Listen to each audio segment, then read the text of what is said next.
It's not often that a city is overshadowed by its eponymous beef variety. But there's more to this place than cow flesh. Here are the stadiums and arenas of Kobe, Japan.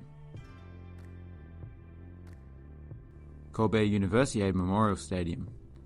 As the name alludes to, this stadium was built for the Universiade, also known as the World University Games. That was in 1985, when Japan's economy was booming, so they went all out and built a stadium that was slightly better than average at the time. It may not have an aesthetically pleasing exterior or a significant amount of roof coverage, or even bucket seating throughout, but it's got some hedges up here, so that's all you need really. The stadium was actually built on the side of a hilly forest that was completely obliterated, so the hedges make up for that loss of greenery as well.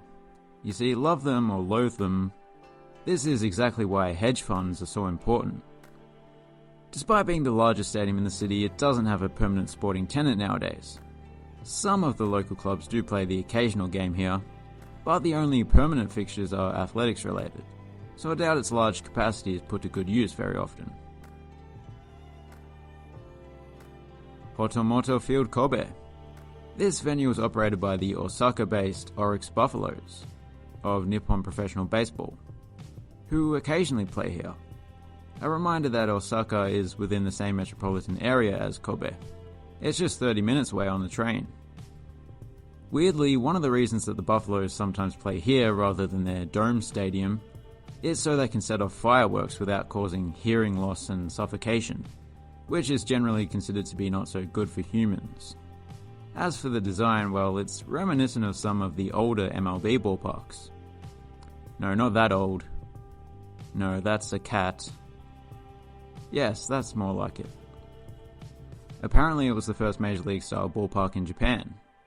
The dark brown dirt infield is the dead giveaway that it's Japanese. Plus all the Japanese writing about the place, and the fact that it's appearing in this video. And the name as well. Also part of the same sports park is Kobe Green Arena, which is the newest of the bunch, having opened in 1993. It gets the name Green Arena not because its colour is green, or that it is surrounded by greenery. They included green in the title so that climate protesters won't splash paint on the building. Probably.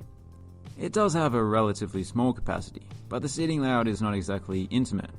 There's a large floor space and retractable seating lowered down for added versatility. Yet again, this venue is only the part-time home of a top-tier club, a basketball team called the Kobe Storks. Much like actual storks, they migrate. Not across the globe, but to a man-made island.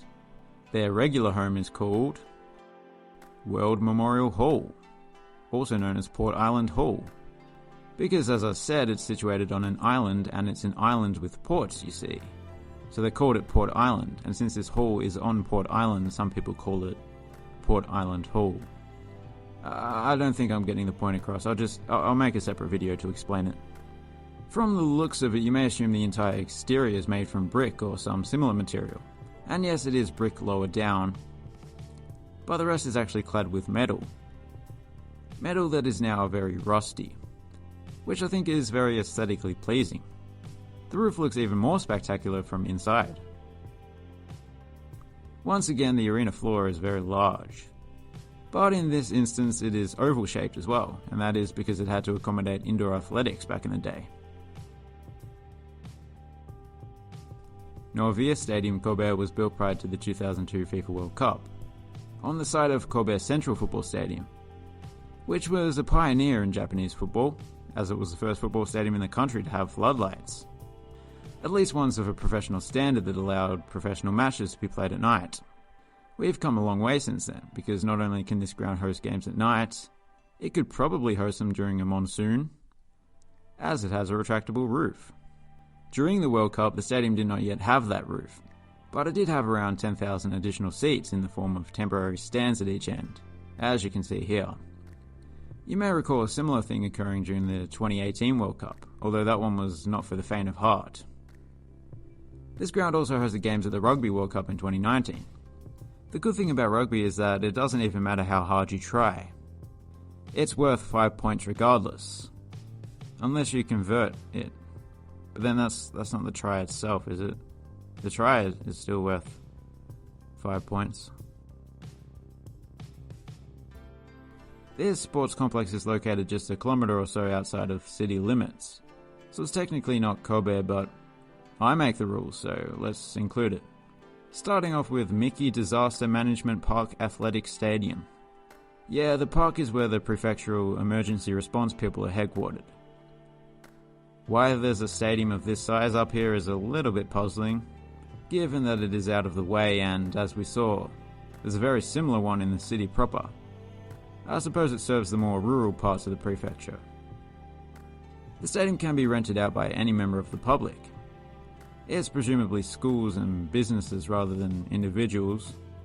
Design-wise, I suppose the only distinctive feature is this elevated grass berm over here. Not sure whether spectators are actually allowed up there because it looks like you could easily fall off and break your neck, which is generally considered to be not so good for humans. Elsewhere in Disaster Park is Bourbon Beans Dome. That is an odd name for an arena. I'm just trying to piece it together. Well, I'm pretty sure the bourbon is in reference to the Japanese snack company that sponsored the venue, but do they make beans? I don't know. They do probably make something with red bean paste in it. Actually, you know what? The beans must be referring to the bean-shaped skylights up top. They sort of give the place a bit of an alien womb vibe, which is, well, it's unique. I'll give it that. They're not the only unusual feature. You may have noticed the vegetation wrapping its way around the exterior, but also atop the concourse, there are more tennis courts. The venue hosts the Kobe Challenger, a minor ATP tennis tournament, so it has to have more than just the main court. But yeah, this is a really cool place. There are even more interesting architectural features I could point out, but we haven't got all day. Well, actually, I kinda do. The press box looks like a bunker. Or maybe that British politician with a bin on his head. Honourable mentions now. Coob Oi Stadium. Here's a small athletic stadium that got its start hosting a big athletics event, but is now mainly used for American football. Back at the sports complex where we started, there is Kobe Sports Park Tennis Centre, which has a nice little centre court, but compared to the Bean, there's nothing to be seen. On the side of this pier here, Glion Arena Kobe, a 10,000 seat arena, is currently under construction. It's set to open this year, April to be specific. As you can see, it'll be the new home of the Kobe Storks, and it will have the largest LED screen in an arena in Asia, so that's pretty cool. The rest of the pier will be turned into a park. So there you have it, time to pick a favourite. I was going to go for Norva Stadium, then along came the Bean. It's one of those buildings that is genuinely a work of art. Take a picture of it from some angles and it looks like some sort of surrealist painting. Subscribe if you like stadiums, or beans for that matter. And as always, thanks for watching, have a good one.